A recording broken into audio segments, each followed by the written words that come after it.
एक बार जंगल में बहुत तेज बारिश हो रही होती है। शीला चिड़िया अपनी दोनों बेटियों के साथ बैठी थी। देखा रानी चिड़िया, तुम मुझसे पूछती थी ना माँ आप इतना दाना क्यों इकट्ठा करके रखती हैं? देखा बेटा, कितने दिनों से बारिश रुकने का नाम नहीं ले रही है, इसलिए हमारे पास पहले से अपना पेट भरने के लिए दाना रखा है। तभी चिड़िया के दरवाजे पर कालू कौआ आता है। चिड़िया बहन खोलो दरवाजा, मेरे बच्चे भूखे हैं, थोड़ा सा खाना दे दो ना हमें, हम बहुत मुसीबत में हैं। कालू कौआ, मैं जानती हूँ तुम कितने आलसी हो। मैंने तुम्हें कितना कहा था दाना इकट्ठा कर लो, बरसात का कोई भरोसा नहीं। रानी चिड़िया अपनी माँ से कहती है, माँ दे दो ना दाना। कालू कौआ कितनी मुसीबत में है, हमें दूसरों की मदद करनी चाहिए ना। अब रानी चिड़िया की माँ कौए को दाना दे देती है। लो कालू कौआ, ये दाना अपने बच्चों को खिला देना। शुक्रिया चिड़िया बहन, तुम्हारा एहसान मैं कभी नहीं भूलूंगा।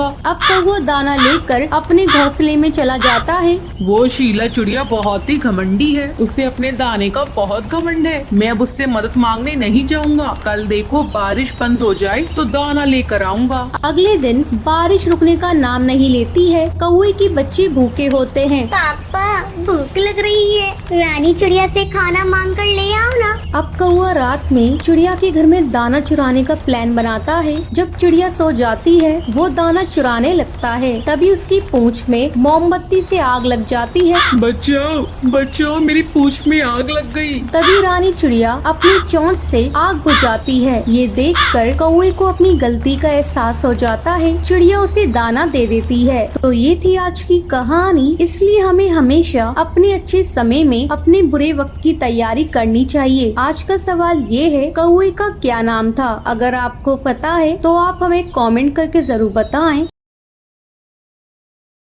एक जंगल में दो चिड़िया रहती थी। एक का नाम था रानी चिड़िया और दूसरी का नाम था टीना चिड़िया। वो दोनों बहनें थी। टीना चिड़िया रानी चिड़िया से बहुत ज्यादा खूबसूरत थी, वहीं रानी चिड़िया ज्यादा खूबसूरत नहीं थी। अरे रानी चिड़िया, तुम कितनी बदसूरत हो और मुझे देखो मैं कितनी खूबसूरत हूँ। तुम तो काली कलूटी हो। कोई नहीं टीना चिड़िया, इसमें मेरी क्या गलती? अगर मैं खूबसूरत नहीं हूँ तो? तभी उनकी माँ शीला चिड़िया आ जाती है। सुनो रानी चिड़िया, कल तुम्हें देखने के लिए रिश्ते वाले आएंगे। माँ मैं रानी चिड़िया से बड़ी हूँ, फिर भी चलो कोई नहीं। आपको रानी चिड़िया की फिक्र होगी, कौन करेगा इस काली से शादी? टीना चिड़िया ऐसा नहीं बोलते हैं, रानी चिड़िया तुम्हारी बहन है। अगले दिन रानी चिड़िया को देखने के लिए राजू चिड़ैया और उसका दोस्त कौआ आता है। आइए बैठिए। रानी चिड़िया जल्दी आओ, देखो मेहमान आ गए हैं। रानी चिड़िया वहाँ पर आती है। राजू चिड़ैया उसे देखकर बोलता है,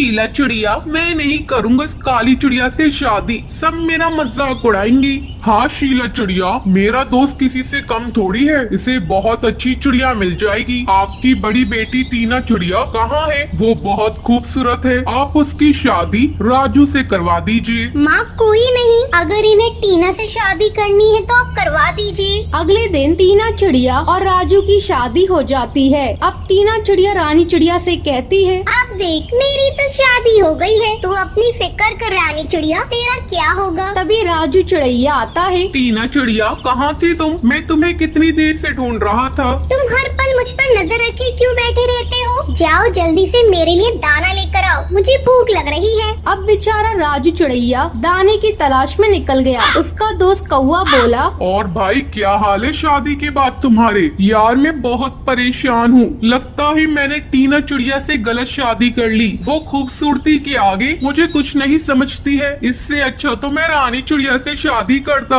अब ऐसे ही काफी दिन गुजर जाते हैं। अब टीना चिड़िया अपने पति पर बहुत अत्याचार करती थी। अब वो उससे तंग आ जाता है। टीना चिड़िया निकलो मेरे घर से, तुमने मुझे बहुत तंग कर दिया। तुमसे अच्छी तुम्हारी बहन रानी चिड़िया है, खूबसूरती ही सब कुछ नहीं होती है, मुझे समझ आ गया है। अब बेचारी टीना चिड़िया को अपनी गलती का एहसास हो जाता है। वो रानी चिड़िया से माफी मांगती है। रानी चिड़िया मुझे माफ कर दो, मैंने तुम्हारे साथ बहुत गलत किया, तुम्हारे रंग का मजाक उड़ाया। अब रानी चिड़िया टीना चिड़िया को माफ कर देती है। वो सब एक साथ खुश रहते हैं। तो ये थी आज की कहानी। क्या आपको पता है रानी चिड़िया की माँ का क्या नाम था? अगर आपको पता है तो आप हमें कमेंट करके जरूर बताएं। अगर आपको ये वीडियो पसंद आई हो तो इसे लाइक और ऐसी कहानियाँ देखने के लिए मेरे चैनल को सब्सक्राइब करना ना भूलें।